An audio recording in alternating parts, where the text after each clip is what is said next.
You know, Americans expect to spend an average of $930 on holiday travel this year. That's according to a survey by financial website Experian. As Tony reports in today's Behind the Wheel, you can cut some of those expenses by making smart choices on your next rental car.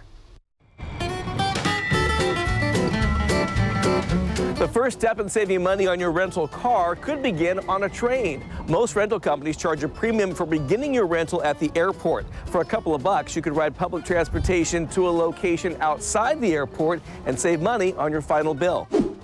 Join the club. Both Costco and AAA offer discounts on car rentals. Plus, if you reserve and pay for your rental with a Visa or MasterCard, they'll pick up the tab for your collision damage waiver.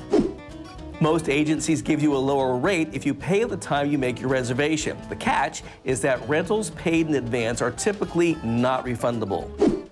Check out rental car companies like Turo, where you basically rent a car from its owner. It's like Airbnb, but with cars instead of houses. It isn't always cheaper, but it can be, and there's a huge variety of cars and rates to choose from. Watch out for hidden fees that pop up out of nowhere, like fees for adding an extra driver, or returning the car after hours, or even returning the car early. Can all multiply right before your very eyes. Don't pay for things you don't need. These days, most of us have GPS on our phones. Make sure it's not being tacked onto the car as an extra. If you choose the collision damage waiver, then bang up your rental car. The company waives the right to come after you for damages, but it can add up to 20 bucks a day to your total. This one has too many variables to make it a simple yes or no. Best to check with your insurance agent before you rent.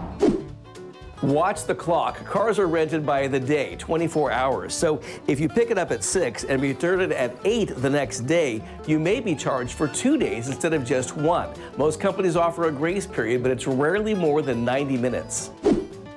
And finally, most rental agencies give you the option to pre-purchase a full tank of gas. But unless you're going to use a full tank, it's probably not worth it.